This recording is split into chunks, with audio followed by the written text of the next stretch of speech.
आप देख रहे हैं TNB। क्या बिहार में सरकार बदलने वाली है? क्या बिहार के मुख्यमंत्री नीतीश कुमार एक बार फिर से पलटी मारने वाले हैं? दरअसल ये सवाल इसलिए उठ रहे हैं क्योंकि पिछले 24 घंटे में जिस तरह से बिहार की राजनीति में सरगर्मियां तेज हुई है और जो गतिविधियां तेज हुई है, उससे बिल्कुल इनकार नहीं किया जा सकता कि बिहार की सियासी तस्वीर बदलने वाली है। बिहार में क्या सीएम पद चाहती है बीजेपी? जेडीयू को 2 डिप्टी सीएम देने पर क्या बीजेपी राजी हो गई है? सवाल उठ रहा है कि नीतीश कुमार चाहते क्या है? बिहार के सियासी समीकरण तेजी से बदल रहे हैं। खबर है कि राज्य विधानसभा को भंग कराए जाने पर विचार भी किया जा रहा है। बिहार में अटकलें को हवा भी मिल चुकी है। बिहार में मौजूदा महागठबंधन टूटने और एनडीए की सत्ता में वापसी को लेकर अटकलें तेज हो गई है। दरअसल माना जा रहा है कि सीएम नीतीश कुमार की पार्टी जेडीयू एनडीए में वापसी करेगी और बीजेपी के साथ मिलकर राज्य में सरकार बनाएगी। सूत्र बताते हैं कि बीजेपी अपने पास सीएम पोस्ट रखना चाहती है, जबकि जेडीयू को डिप्टी सीएम का पद देना चाहती है। हालांकि नीतीश कुमार सीएम पद अपने पास रखना चाहते हैं। उधर विधानसभा भंग करने के प्रस्ताव पर गंभीरता से विचार चल रहा है। बताया जा रहा है कि बीच का रास्ता निकालने पर विचार किया जा रहा है। अगर नीतीश कुमार पाला बदलकर बीजेपी के साथ सरकार बनाते हैं तो यह बिहार के लिए कोई नई बात नहीं होगी, क्योंकि बिहार में ऐसा प्रयोग वो पहले भी कर चुके हैं। लेकिन इस बार की टाइमिंग थोड़ी अलग है, क्योंकि देश में जल्द लोकसभा चुनाव होने हैं। नीतीश कुमार बीजेपी के खिलाफ तैयार की गई इंडिया गठबंधन का हिस्सा रहे और उसकी कई बैठकों में भी शामिल हुए हैं। हालांकि पिछली बैठक में जब उन्हें संयोजक बनाने का ऑफर दिया गया था तो उन्होंने उस प्रस्ताव को ही ठुकरा दिया था। अब उनकी बीजेपी के साथ नजदीकी के कयास लगाए जा रहे हैं।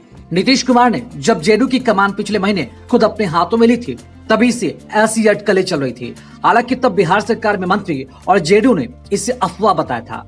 लेकिन जैसे जैसे लोकसभा का चुनाव नजदीक आ रहा है, वैसे वैसे महागठबंधन के साथियों आरजेडी और जेडीयू के बीच दूरियां बढ़ती गई हैं।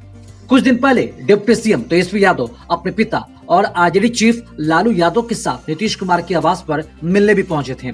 तब उन्होंने ये दावा किया था कि सरकार में सब कुछ ठीक है और उन्हें बार बार सफाई नहीं देनी है। हालांकि जैसे ही कर्पूरी ठाकुर को भारत रत्न दिए जाने की घोषणा हुई, आरजेडी और जेडीयू के बीच का तनाव खुलकर सामने आ गया।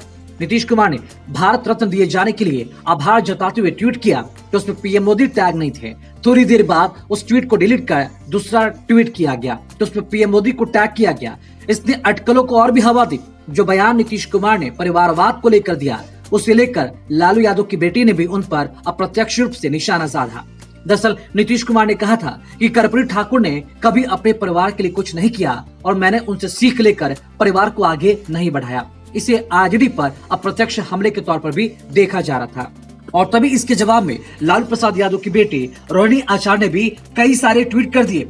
3 ट्वीट कर लालू प्रसाद यादव की बेटी रोहिणी आचार्य ने ये बता दिया कि नीतीश कुमार कैसी विचारधारा वाले हैं। अब सवाल ये भी उठ रहा है कि रोहिणी आचार्य के ट्वीट के बाद जिस तरह से बिहार की सरगर्मी तेज हुई है और जिस तरह से नीतीश कुमार भी कहीं न कहीं लग रहा है कि वो अब नाराज हो गए हैं और जिस तरह से उनके बेटे पर जिस तरह से टिप्पणी की गई, उससे अब लग रहा है कि वाकई में अब बिहार की तस्वीर बदलने वाली है। हालांकि इस ट्वीट को करने के कुछ ही घंटे बाद रोहिणी आचार्य ने अपना ट्वीट डिलीट कर दिया, क्योंकि ये विवाद का विषय बन रहा था।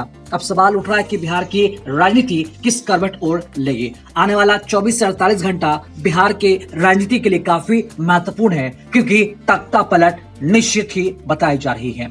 ऐसी खबरों में बने रहने के लिए देखते रहिए TNB। साथ ही हमारे वीडियोस को लाइक करें, शेयर करें और हमारे YouTube चैनल TNB को सब्सक्राइब करना ना भूलें।